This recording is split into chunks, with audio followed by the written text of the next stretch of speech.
نبات نعم سللا لنا من كاس كور لتيبة سللا لنا من كاس كور لتيبة سللا لزورات غير الخلق فيها لغربة سللا يهد لنا الأوزار من غير غيبة سللا نمرق فيها الخد بالسعد والغنم. أعوذ بالله من الشيطان الرجيم بسم الله الرحمن الرحيم وصلى الله على سيدنا محمد وعلى آل سيدنا محمد وعلى أصحاب سيدنا محمد وعلى أصحابه وأزواجه وذريته وسلم تسليما كثيرا. ربنا آمنا بما أنزلت واتبعنا الرسول فاكتبنا مع الشاهدين. أعوذ بالله الله تعالى من الشيطان ما أن الشيطان بنكل مبيما الرجيم شيطان ينكتا كرلا بنفنت الله تعالى نما دينغرا مبيتو أني الله تعالى نما مبيدا فيلا منوتو. بسم الله قال اركبوا فيها بسم الله مجراها الرحمن قل أدعو الله أو أدعو الرحمن الرحيم إنه من سليمان وإنه بسم الله الرحمن الرحيم. ما سكيلوني أبدالله آيوني يامتا أن ابن عباس يامتا عبد الله بن عباس ما قال عبد الله بن عباس يا بانكي كان رجل كبادو تاتا يو نعمته على نافلو أبال نافلو كنولا مموتي أبال بيام مسون كنو فلا هي قول مسلمون مسلمون لا كتال مسلمون يا صوت سلوكام وقال كيباني كم مسلمون السلام عليكم بكسو بالما السلام مروكم وبولما فكتلوه يافا فأخجوه نعمته يالا نافلو متالا فأنزل الله في ذلك الله تعالى آيو أي أجدو وقولتو بسم الله مزكين بدال يا أيها الذين أتمولوا آمنوا من تهندي تهندي الهجيكم لا إجادة ربتم نال سفارة في سبيل الله الله تعالى لدينو سلو كرتا نينوكم فتبينوا الكل جكن دي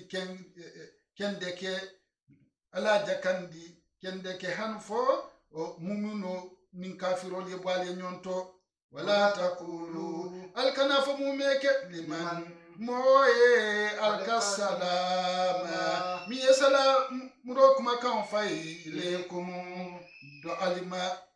liman moye asma'akum mi yal moyrin la ilaha illa allah muhammadur rasulullah kuma kan wala ma assalam kafirin sala numurkuma kan la lasta alkafa ita manke mu'minati lasta kai ita manke mu'minati fataktalu alkafa ita da mu'minoti fataktulunahu albafala ndu ay salam rokum lanken mandal yenne tabtawuna albanin dirkala awadal hayati ningarnte ya nafulo namuna fanfon lula ad-dunya min bon betariyari min bon hatare famaghanim tine jama indallahi Allah ta'ala lafanin sirayato kasiratun tine mbesiyarin dalalo tabuloma kazalika kuntum alfanan tartanun kazalika nyinkenya lema min qablu alla bay ya nyato kabu maka kata madina altun fana alkala limaniya alkala tondo alkanu kunne famanna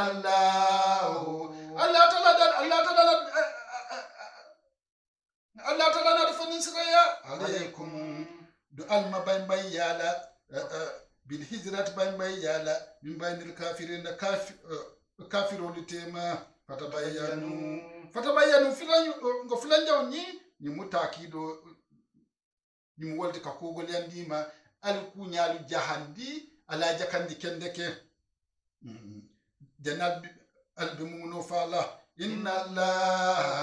Allah ta'ala kana Allah ta'ala sabatita kabiran jingila leti lonna leti bima chombe ma tamaluna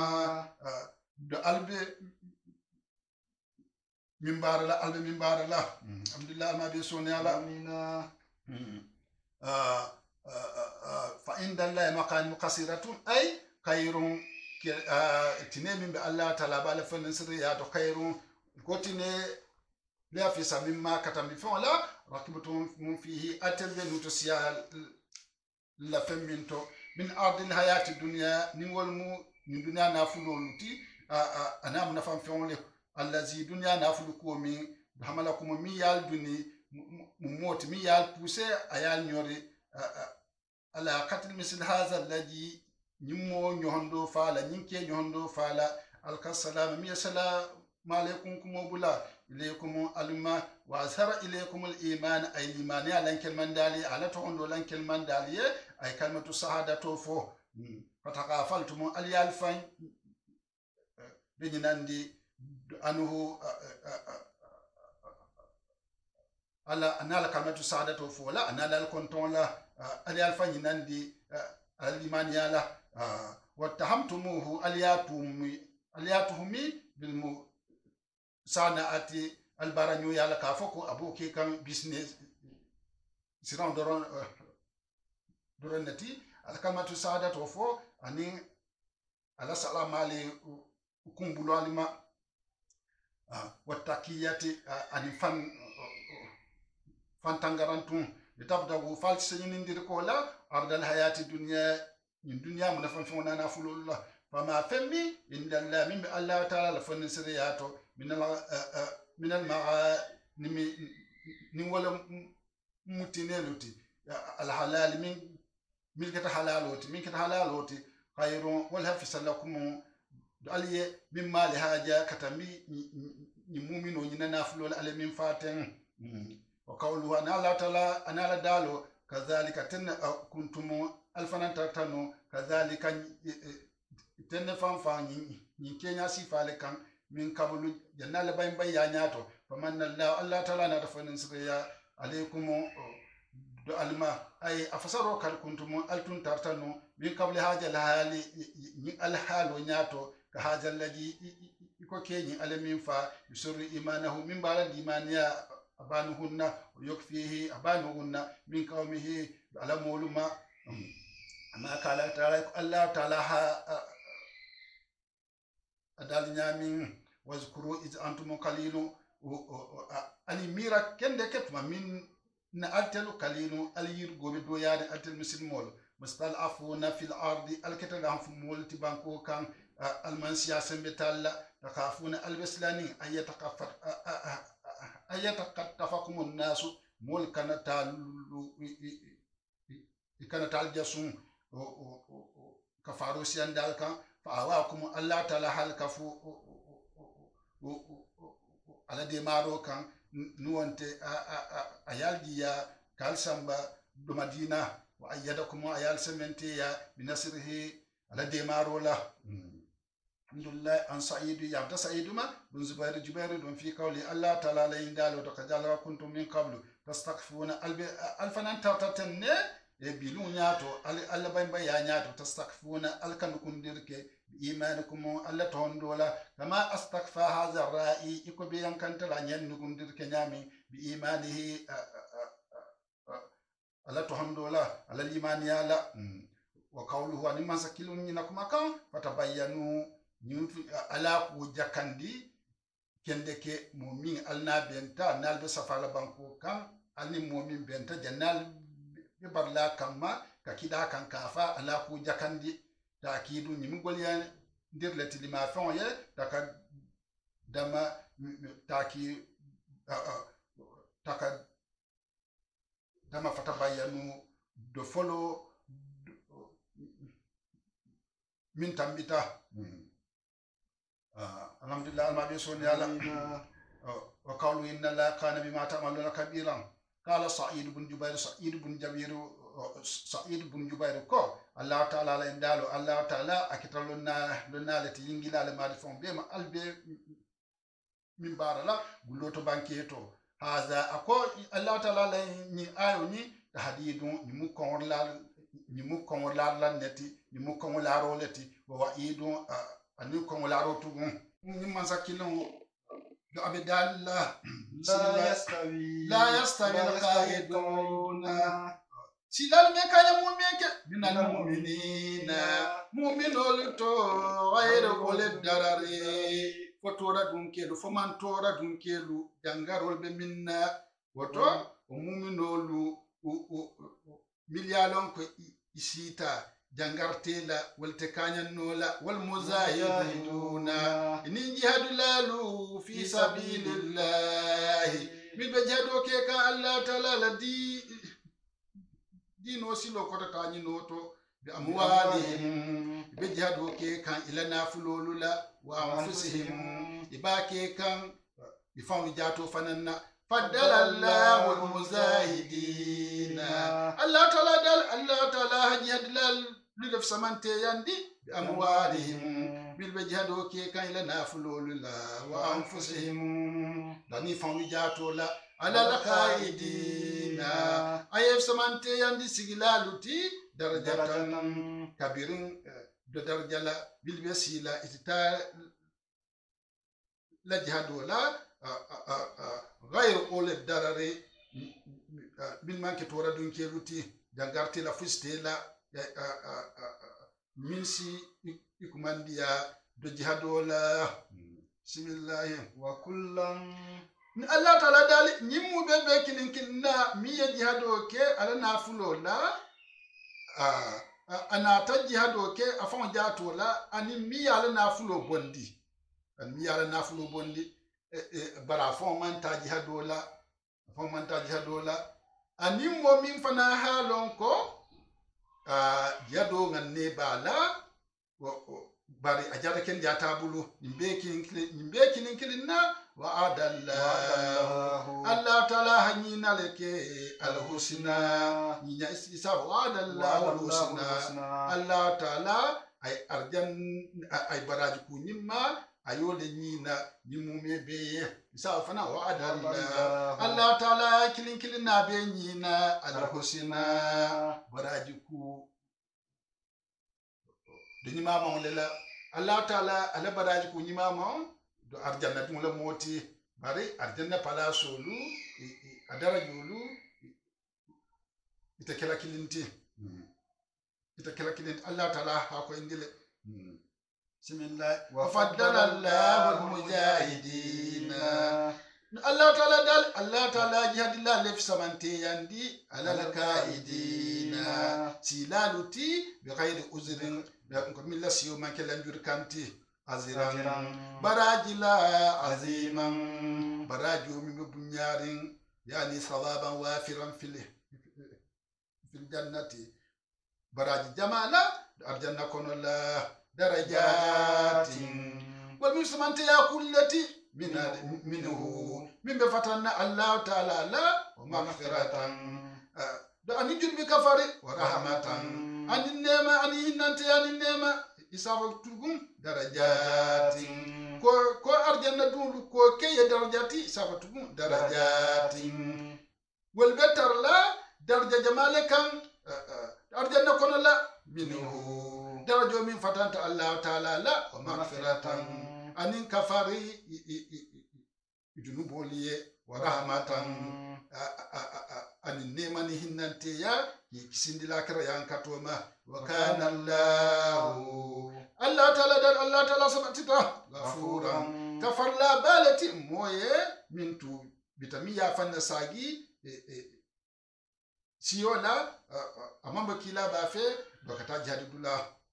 rahiman hinnantele mati mo fanamma yani liman mat ala tawbati mumin fara tubo kan alhamdulillah Allah be soni ala amina alhamdulillah anil barai yamta barai ma kala aya banke lamma kotuma minna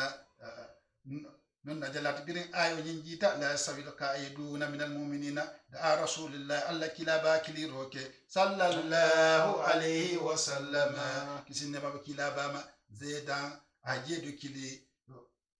fakatabaha jedu hay ayo safi faja ibn maktum abdullah ibn maktum nata maktum dunat mumut abdullah ibn maktum fasaka aidala kasir alla kilabaye dararatahu ala figinti yala fa anzalallahu Allah ta'ala annata jinjindi ghayr ul darari foman tora dun kielu doron wa ansali yamta salima bun sa'id bun sa'idin as-sa'idi sa'idin ko annahu ko kunyamu intikate da amarwana je bunul hakamidun fil masjidi kila bala misro kono kala marwana bun hakamikaye fa akbalatu ntanga nyatilin hatta jalastu kala salubun sadiko saidi yako fa akbaltu nganyatilin hatta jalastu hanfon sita ila jambihi marwana nyatilun la fa akbarana ayin kibar minna anna zaid bun sabitin ko zaid bun sabit akbarahu akwal ya kibaru anna rasulullah kalla kilaba sallallahu alaihi wa sallama isinna ma kilaba amla alayhi aka kilaba ay karandiro kemma la yastabil qaiduna min almu'minina wal mujahiduna fi sabilillah akai alla kilaba ay ayo aya karamale fajaahu ibn maktum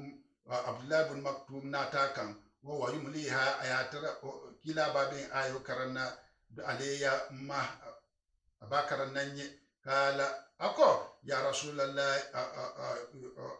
abdullah bin maktum ko ya rasulullah ta Allah kilaba wallahi in kat Allah ta'ala la astati'ul jihad nintun sajado keno jahadtu nsubwal fi ngata jadola wa kama abdullah bin maktum keta ma fi ninteleti wa anjala Allah ta'ala jindirke Allah ta'ala natay ayo jindi ala rasulullah Allah kilaba ma wa kana fakijuhu ki awuto tarta ala fakiji wuto kan kilaba awuto barkama atata lari ala fakiji wuto kan fasakulat alayya aguliyatama okunya aguliyatama hatta kifta hanfa insilanta bilin kila autobarkama aguliyata nta wuto kam hatta kifta hanfa nada sila antora da fakiji nko akana ta wuto si suma surya anhu okola anata wuto bon wuto ma anzalallahu Allah ta'ala na ta yinjindi ghayr ulil darari fo man tora dunkelu an ibn abbas yamta abdullah ibn abbas ma la yasabil qaiduna min al mu'minina am badrin wal kharijuna ila badrin wajita mol la kuoto milyalon ko sita makka imam wakila ba fe kata bayya alhamdulillah almabi sonyala نافتا جيكاني على سونتا وفي صحيح البخاري نينات صحيح البخاري تو ان انس يامت انس ما ان رسول الله الله كلابا صلى الله عليه وسلم سينما وكلابا ما قال كلابا يا بنكي ان بالمدينه اقواما مول بمدينه ساتي كونو masirtum iman tama min masirin tama kilinna wala kata'atum iman kunturke min wadin ko nyakilin wala kata'atum atal man kunturke min wadin ko nyakilinna illa wa mun faya tara ko molu ma'akum ibal fe fihi allo tamonal ko nyal kuntoto kalu saibul ko wa molu bil madinati yara wa molu ibe madina sate konol ba ya rasulullahi ta'ala kilaba kala kilaba ko ye na'am wa molu ibe madina sate kono abasahumul ujuru la juro le muta bari do ananne bela donc wala mo inti la yastawi alqa'iduna min almu'minina ghayr uli darari fulla jurdun kero to radun kel doron na tar ingan yurbe saharin je wa qawlu wal masakinu min dalo wa kullan yilbe kilna wa adallahu alhusna ay niyama alhusna allah ta'ala yebe nyina barajo la ni wolmo ay aljanna dum la moti wal jaa anin barajo alzajila barajo ko mi be siyarin wa fihi dalalatun kandan dirde be ni ayoto ala nyin kan annal jihada ka fu jihado laysa jihado manke bi fardi ayni amanke fardi ayni wati ka fu ko faye kele dia kuya bal kuma bula wa jihado o fardun farlal mati alal kifayati abelorin nyo waso tasilo lama mumu farla kifaya yato mumoti ko mi yalon Allah taala farla ya nin dol yake wal ya barayo sabarajo isasoto bari do ajunubo ate mol fanamma momin make ba nimbe si tamo make tun donc be sa junubo soto alhamdulillah ma be sonyala imman sakinu ni bedalla innal lazina Allah taala dal mol milu tawaffahumul malaikatu malaikol be min sato timmandila zalimi moti jadudula zalimi anfusihum wali kete fantoni laluti alhalato iketa fantoni laluti alhalato iketa fantoni laluti yoma badrin donc badra kelon zalimi anfusihim ikete fantoni laluti bi sirki filanka fiyala kalu nko malaikol safaye do iniyol tatumoto fima kuntum atel tata fima mun kula kono na diate isafa fima mun fennamo kuntum atel tata min kono albe min ke kam makka yani madha kuntum tasnauna bi makkata albe mun ke kam makka kalu wa moli safa malaikol ya kunna ntalut keketa mustadafina na hanfu molati ntalu mola hanfurulu ntalu wallati makhurina zalilina ntalu kafi ntalu mbadi filankafolu yanke saholati ntalu mola hanfulati monulu fil ardi do maka banko kan kafirol bulu komasa makka sate kono la kafirol bulu fi ardi makkata fi aidil kuffari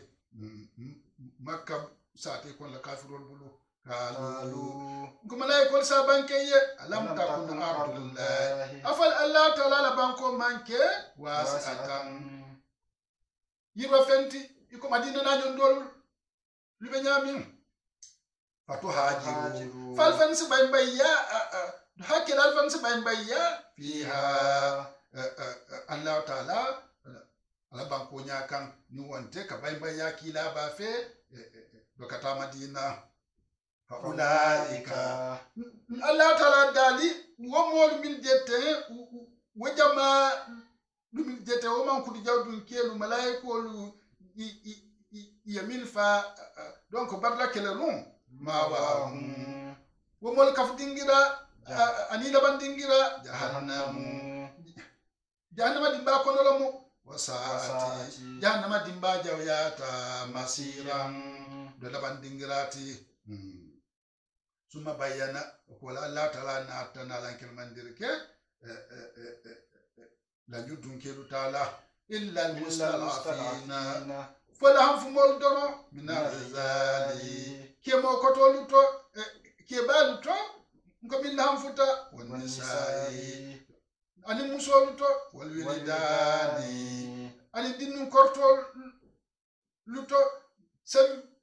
betamilla ngo min mansi be jadi tama bismillah لا يستطيعون milta nor keno la حيلة dabar kilina kabo kabay bayaki la ba fe wala yahtaduna ni me kanda no fana sabila taran silala dokata madina fa ulaika Allah taala dal o man kurni ma dun kelu wala nyur dun kelu asallahu adobat Allah taala bal asajam nimbe lorin wajibu abole bundato adobat Allah taala wajibu la munta Allah taala an yafuwa kay yamfu anhum nimoluma wakana Allah taala sabatita afuwan yamfula baleti afuran akata kafarla bal fananti moma miya fanasa gama Allah taala dal mumin bayata fi sabilillahi Allah taala la dino silo ko tani no kan yajid marakaman ise min to nyon ko jama soto ani mune jama fil ardi banko nyakan kasiran do mone nin to nyon ko min be siari wasatan do ani yirwa jama dani yirwa alhamdulillah ma be sonala ومن يخرج mu'min bata min baiti ala bun kono makasate to makatano to muhaziran alhala to bay yalati ila Allah taala kan wa rasulihi anin kila muhammad bakan ka bayni madina sate to summa yudrikul maut ko la sayana tanasoto summa yudrikul maut okola sayana ta soto fakarwa ka ajiru wa mubarajo tarta alallahi Allah taala lema wa kana Allah taala sabati tafuran kafarla balati ngomoma rahiman innante telefon mati moma min fata ni alhalo kan kwen ayo ni ajita modla kote ka fam aksama bun sayfi murakama kasira ni summa ni ayo ni min binala mota ayo ni min konoten summa nazalat okolana tana ji fi jundubi la koto bundamirata damrata din sekun kemo koto balomo kana bima kata atata maka sate kono hazara anata bayya min makata kaba makka ila madinati dokata madina sate kam fadra ka hol moto sayana ta soto bitan imi dingirato abata makka amon futa madina sate to Allah taala abidalla walma famata hamida an Allah taala dal sawabuhu moti wa mubarajo sawabul muhajirin wal bayya wal barajo nyondo do wal baye famata hamidan katun afatale alal halolu betanturum moti afanya nyata fanadirati fi ni ayo jita wala koto bismillah Allah taala dale wa man yakhruju mu'min bota min baiti ala bun kono makasate kon la muhajiran al halatu bay yalati ila Allah taala ka wa rasulihi an kila muhammad bakan do madina sate kon la summa yudrikul maut oko yala saya na soto silo kan fakadu waka ajiru wa mubarajo tarta alallahi Allah taala lema wakana Allah ta'ala dal Allah ta'ala sabatita ghafuran kafarla balati moma min fatani alhalo kam rahiman innan telefona mati moma ko min fatani alhalo kam alhamdulillah ma resona min masakilum la dalo innal ladina tawaffahum al malaikatu zalimi anfusihim wa an ibn abbas yamta abdullah ibn abbas ma kala aya banke Allah ta'ala lendal kafako malaiko lumbe milsato ibatim man dila kefa jadidula abdullah ibn abbas yamta kala aya banke kana kawmu wakata mollati min ahal limakkata makkan kol dolomu aslamu muslimayata wa kanu ikata yastakfuna ikan hundirka bil islami ila muslimayala fa akhrajahum al musrikuna fil lankab kelu nate bondi yoma badrin do barra kelol muto ma hum ifikata kelola fa usiba ba'dhum inata idolu fa yamasiba sotondi mumoti faje kala al muslimuna muslimoluko kana ashabuna nankafnyo dingil keta muslimina molleti mollemiti nankafnyo yamil fate wa ukruhu bar filan kabdin kele forcé ko puri ini yana jado astaghfirullah ko puro ini yana kelola fastaghfaru keda mali alkafartarake lamun nay badum ye kona jalat jelani ayu jita innal ladina molmilu Allah ta'ala dal molmilu tawaffahumul malaikatu malaikul be mil sato timman dila jihadullah min barra kello dum to anin jihadullah do to zalimi anfusihim kete fantoni kula baralati kalu malaikul safaye ni yotawato fima kuntum atarta munna makka nalmon bayya katakila ba fe do madina Allah akbar bismillah wa idha darabtum Allah ta'ala dali nel safaruta fil ardi banko nyakan falaysa junahu yango mantara alaikum donc alma yani ma asam jumbi talima yango talima antaksuru kale kasar ke minas salati Allah salwatu luto Allah salwatu lillah in khiftum satinal silanta ni wonte isafana in khiftum nale londirke nal silanta asafulo beta an yaftina kumul lazina komo tinal lila jarabila kabara al kamma kali kelendi kafaru gomo bil kafiriyata nalo salo ke kan sinyakini dina baral kamma kakidal kan kal kelendi kalfa innal kafirina na Allah ta'ala dal kafirol min jata kanu kafirol keta aduwan jawleti lakum atel muslimolete kilawani la saibole an muslimoliye mubinan minna jawya abilanken marin ko milla jawya abilanken marin habi ko mbaji ka nyamin ba ko nyamin ten birin kila ba jamanu la hankana dubula bila go ku kilon do drone be tama kanten isake bulloto isake banketo bulloto banketo ibe misilmo ni misilmiya ibe kele kandoro jamfante ya nin kalbante ya nuno bela bismillah wa idha kunta Allah ta'ala dal kilaba ni de kilaba tarta fihim saibol lukono la jihad la lukono la wa kamta salata yasalolondi lahum yen falta ta'ifatun jama banya mulola minhum jadila lukono maka ita kilaba fe donc salo ke kan ta'ifatun jam donc jama dolomu wal ya'budu we ni jama do isamu tarke aslahum ila joram lula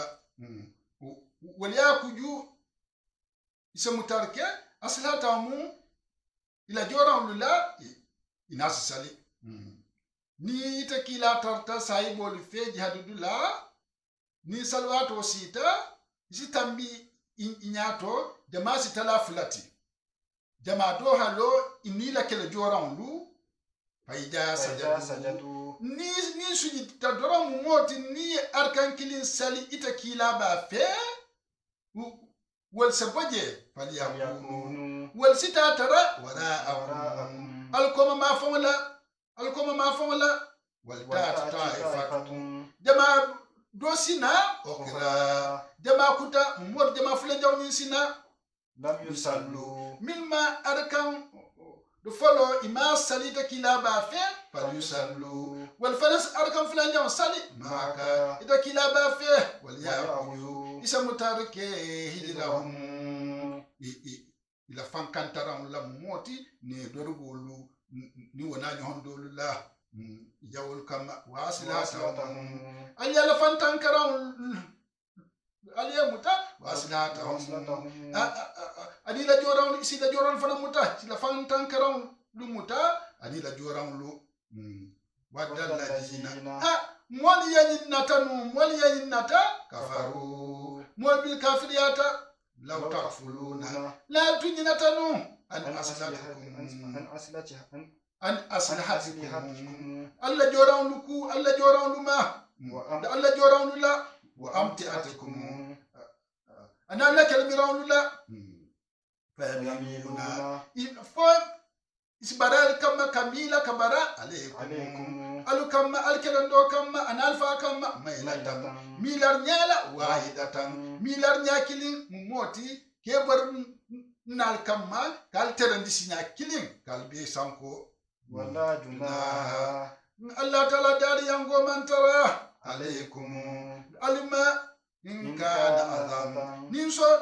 nin tora kutada tara bikum Allah mimatarin sanjiyo lenala gol ya sabula aw kuntum waram faliketa marda jangarto nin jogu tolleti antadau kale landirke asilihatakum Allah kala joran lula alkartan tam lula aliyasali hijrakum wahuju almutarke hijrakum alla fantankola da aljawol kamma alkara lamaniya da jawol ko mamumeke alla fantankarawta inna allaha ka Allah taala dal Allah taala adda Allah taala hama borke lil kafirina kafirol nyato ni wala mu bani admaroluti ini nyohon dolu azaban yankata lela muhina yankato nko minketa do yandilati nko minketa kafante yan dilat alkamal sinin faida kadaytumus salata nali saloti mandi aliye bandi min silan salola ikafa sal sifa le salatul khawf silan salo fadhkurullah Allah taala tofinko ni wal baqiyatu salihatu nani hondoluti yaman allo to wo Allah taala tofinko wa qudan anal sito Allah taala tofinko wa ala zunubikum anal karol ka hana tar albedlari al karol kan Allah taala tofinko dol ko jam ni mu fasarnya ni ma fasarnya fololati nasagama faida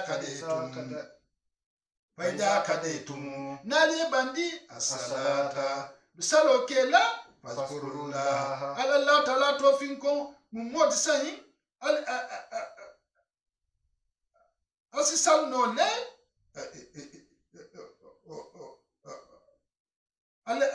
aliya sali kiyama alloto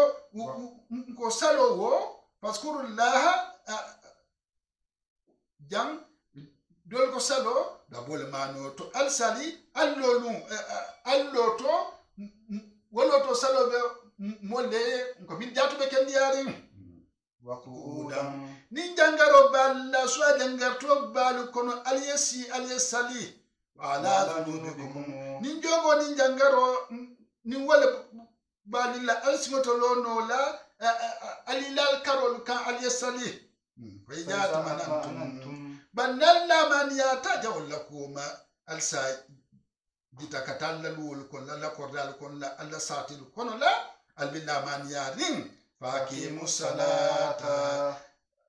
alsalolondi awati muktaro la kafuri hakko nasartul beti mandola fatimu salata arba'an alsalu timmandi kaki arkananoti inna salata Allah ta'ala dar salo min jatan kanati salo keta kitaban farla ya fenneti mawqutan min keta wati kanke ya fenti alal mu'minina mu'minoluma alhamdulillah ama bi sonya la amina masakinu be dalila bismillah wala tahinu alkana kori alkana lahanfu ibtighai alqawmi abi sufyan anaka fiyolu nyino to ke jihadi intakunu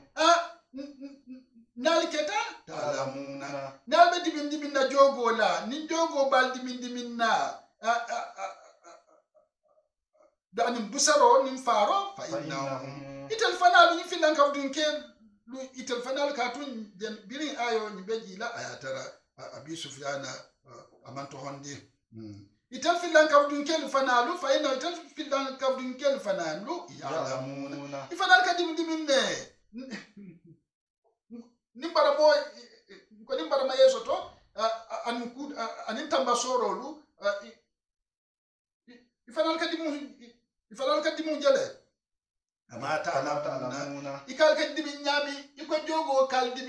dimin nyami ifanal kajo sifa kajo li nyama bawo do bado be mkilinati abim kilinati watarjuna atel bejigir kela min Allah kam Allah ta'ala la ma la yarjuna fenne barajo la yarjuna itel tamin jigirin ni yal jogo haldimi alfanale jogo hidimi san bon fiso amidi maltat ijo guta bar arjanna barajo be hani manfa ni fada fana ibe do ayella arjanna kono nin dolu ni nale jogo dimu be kan dogo junubo be ma jahan nama dum be ma ifate manfa ni ifata filan kafya kan vital jahannama sai juma le nyam kuraso ni jama fulolu jon nyam mai kuraso asoto ay keloke do misin mol le moti wala nyam kuraso nyam aso kle keloke wakana najate safa watarjuna ma antal be fanjigire min Allah ay kaba Allah ta'ala fanin sidaya to ni wala mu badaji kamar lunti ani arjanna dum la yarjuna nim filan kawdin kelu itamin jigila wakana Allah ta'ala sabatita aliman lonna leti Allah jogo na lal halu bema hakiman hutabenna le mati fana ala baro luto munna akid tita alma munna bibtighai al-ghawmi abi sufyan na la molu nyino la hikela alhamdulillah summa bayana ko la tala na tala kel mandirke kisata to mat to matula ala kisato la sare ko diro miye ni dem ko sunya wal yahudi ani al yahudi o tema Zaid ibn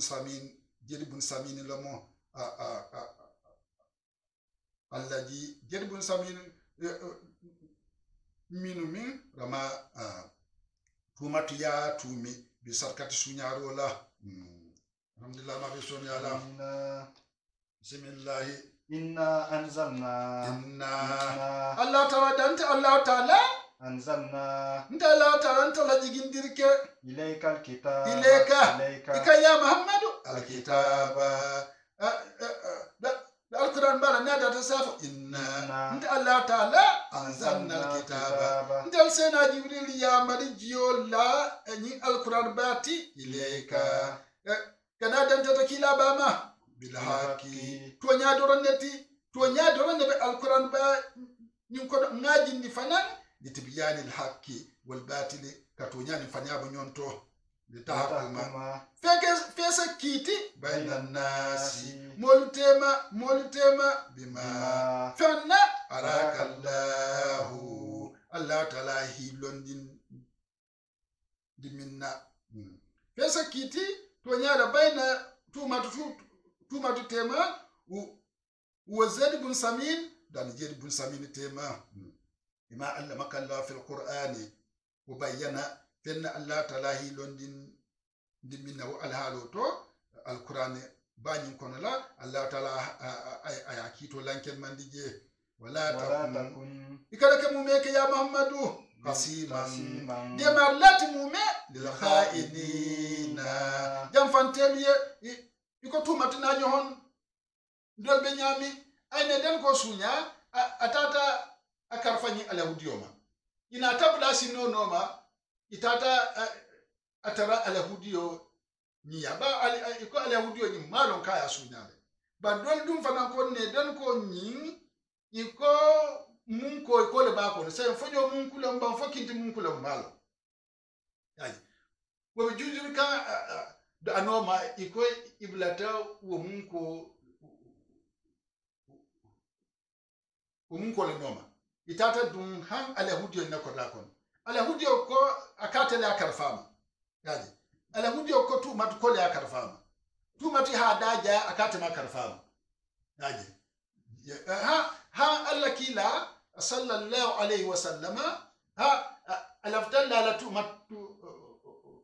ala kuma kawla yaji de pour que annabi ma ba ka kisindi ka senendi yel Allah taala yin ayo jindi alhamdulillah ma be soni ala amina bismillah wastaghfirillah Allah ta'ala kafartala inna Allah Allah ta'ala kana Allah ta'ala sabatita ghafuran kafarla balati moma mi kafaro dana la rahima innante bale fanamati moma ko min fara tubo kan wala tujadili ikana nyo sabar nyo yake anil ladina mola kuoma yaktanuna mo mi jamfa kala anfusahum ifi fon jatola min be fon jamfa la mo be fon jamfa la inol kana nyo sabar fon fenna inna Allah be fon jamfa la sunyarola ibilala la do itanola inna Allah Allah ta'ala la yuhibbu Allah ta'ala mamuhokanu kana mu'min keta qawwana jamfante bati sunyarola ani alhala kuta dolula ani alhala kotolula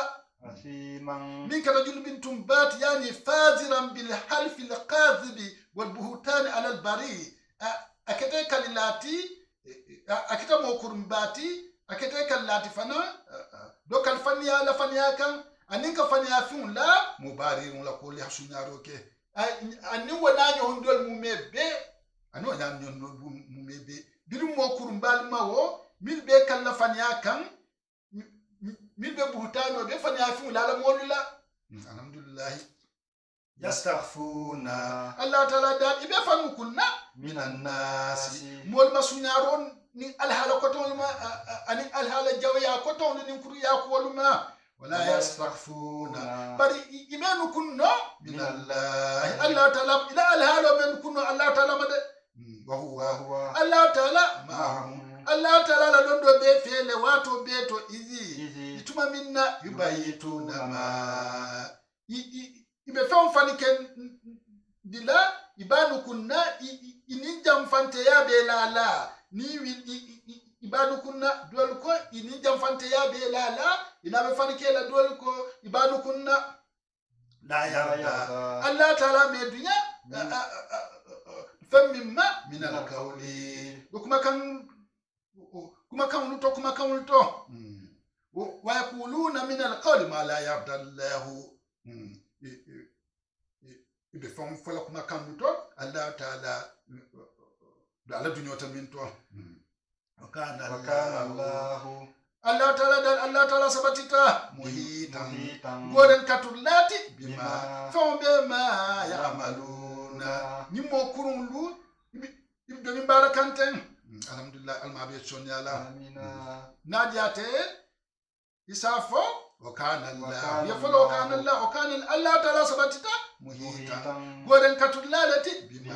fawbe ma ya'maluna nimo kurun libe min barala izi tuaminna yubayituna ma yubayituna ibe fɛn fani kɛ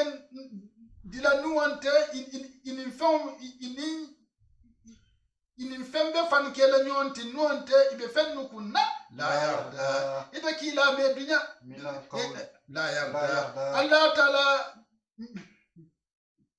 me dunya mimma min alqawli bidun kuma kanto bismillah ina tambi ha antum atel fele ita tumatu ni la molu ini la jamanu lu ini la kuriya jamalu haulai atel famfam atel mo kurun famfam ni wanta ina famiyo lu millate kanyun kuoto dadatum ale nyon son kanyo ya ale sabanyo ya rike anhum tumatu nyimma yaje donc tumatu nyina kuola ali afasa donc ali afasa fil hayat dunya fil hayat ali afasa nyimbal woni ne to ad-dunya dum bo betariari faman yujadilullah sai jonse Allah ta la nyo sabanyo ya anhum tumatu nala moluma yawmal qiyamati alkamalu sini tumatu nala molu kitin dola ani mo kurun fonfe nin abarata nyimbara sifa la wara mo kurun fonfe min ka bara kuri ya la ikane fansen yani dajugo jawabe la ibada la monula imetaje imike ile dajugo jaw yaje ani badu la dajugo jaw ya ikawani molle taje alhamdulillah ma be sonni alam sai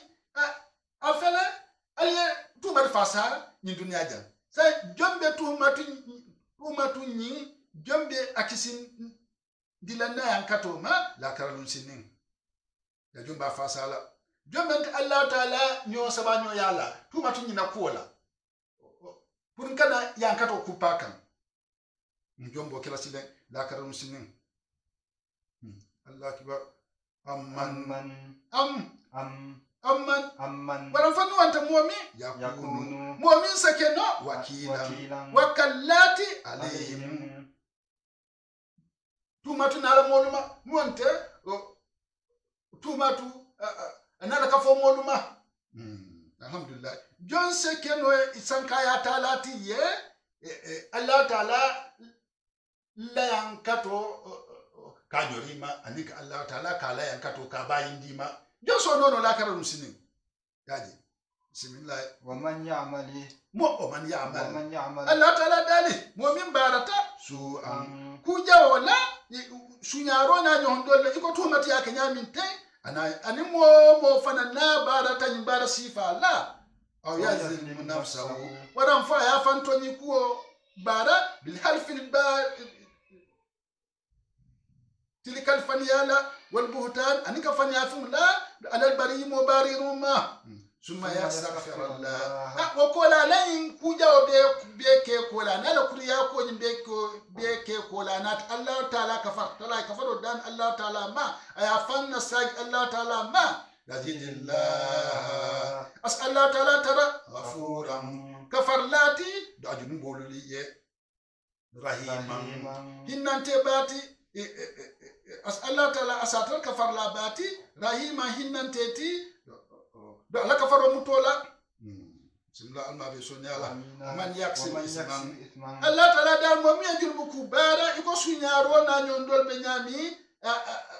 anin kalfaniya anin ka mo baharirun ka tuhmi anin wa kuriya kuto malu fa inna ma yaksibuhu inna ma alo kuriya junubo abulla baro junubo ala nafsihi abulla baro junubo ya hankato alo abulla baro junubo ya hankato ala nafsihi aba fawlema wa kana Allah taala sabatita aliman lonnati ne don ko ni sunya lala bumatule sunya ani isafa tukum wa kana Allah ta'ala sabatita aliman lonnati mo kurulu ke baro la ani la ngane jawol la ani la dabaro ni la alhadon bela ko tuma take be nyamin hakiman kutaben nale ma Allah ta'ala ti be alabaro mo mebe to o man yaksi ata Allah ta'ala mo mi futundu kubara aw isman wana fajun buku futundu ko ja sarka tu sunyaro lo wonanyo hondo lu futundu ko be bolo kono silen tuma de len sunyaro ani futundu ku to mal mu mebe aw isman wana fajun buku mu moti ke kali Allah ta'ala ni naman sabaya la faniya kan anu nanyo hondolo ثم يرد بريئا وقال إنا مبارر تهمي به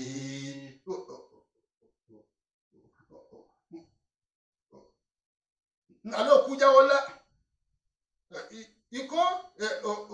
tuma tuha zaid bin samin tumi nyami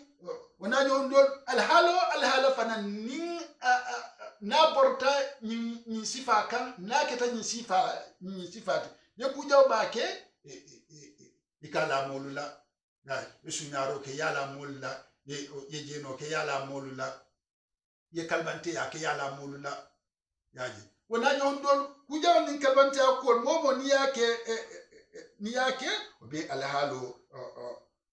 abe dun tale masa senu dalo kono bismillah bakari tamala Allah ta'ala dali womo bata dunurke buhtanan fani afimbale la ani inim fani afiu anoda be dunni volaten wa ithman ani junubi mubinan junubo mi belankel mari isa wa fanan jang wa ithman nadiate wa ithman ani ya hankato junubi mubinan mi belankel mari wa ukhubatu zambin bayinin alhamdulillah ma bisuna ala kinu bedalla walaula fadlullahi Allah ta'ala dal ni Allah ta'ala la fani sirayatun tanu minna fani sirayatun tanu alayka itakila bama binu buwa de kafani sirayma annabi mayala wa rahmatuhu annahinanteya bi irsal jibril ilayka kajibdul kima la kilade aroti la hammati ta'ifatun jama basa nilayni jama basa hamme minhum tumatuna la mol kono lanu anaka funyol kono lanu ayudilluka fesi takila ba isi futundi kitoto alhamdulillah kitoto tumatunni ni alahudi otema wama yujilluna badi memo wala filindi kitoto illa anfusahum fe fawni jato doro wama yaqulunaka itata kila ba torala misi fon fenna li an namadara to katu atoro alaman abe molema sahida momi sediata bizuru fanya fula ni wamtuma tuti wa anzalallahu alkitaba Allah ta'ala lesena jibril ya marka alquran jindi alayka itakila bama wal hikmata ani lon mun famma isafatubu wal hikmata ani sariyo wal hikmata aninka halalo ni haramo kalanken mandi wal hikmata adin kiti tobennu allamaka ma Allah ta'ala natane itakila ba londindi ay londindi fenna nada te safo allamaka ay londindi alquran wala wa allamaka ay londindi kiti tobennu la wa allamaka ay londindi sariyo nane la ma ay londindi fenne mu wati tenni londo la middante ten fenne mu itite damtakun itakila ba manke ta'lamu ni silon alquran wala jiyo nyato wakana fadlullahi Allah ta'ala la fanin sira yaketa aziman kubalati alayka do ima ya muhammad na da sabatukum wa kana fadlullahi Allah ta'ala la fadin sida ya keta alayka ima ya muhammadu safo kana fadlullahi Allah ta'ala annabi ma ya fadin sida ya keta alayka ka fadin sida ya ta kila ba ma annabi ma ya la azima kubalati fembalati alhamdulillah bismillah masakinu نمدل لا خير من ترى في كثير جما بالكوتو من نجواهم يقولون يا سابلا نيولمو تو ماتنا لا بولتي ano nanyo hondol mo kurum fo fe na tara ni itelo ni na te yetro siri ikoye nanga nyoje ititakara danteleye ni imanafiki yake alha la jaw ya doke illa man Allah tara dal famo mi amara mi ya marloke bi sadakatin do sadabo la miskino luma aw ma'rufin aw ni wonte amari e gullonyo ya akoy ngatanyo je ma'rufin kunyima tasilo le kam yani aw qarar al insani wala nonte nonte ka hataji modo don to nuwanta kunyima do aw ni wante ayekili nyogulo nyoya min kama islahi abe nyaro le barala kete nyaro tabulo le ti bayna nasi moltema iko bayna tuhmatu wa zaid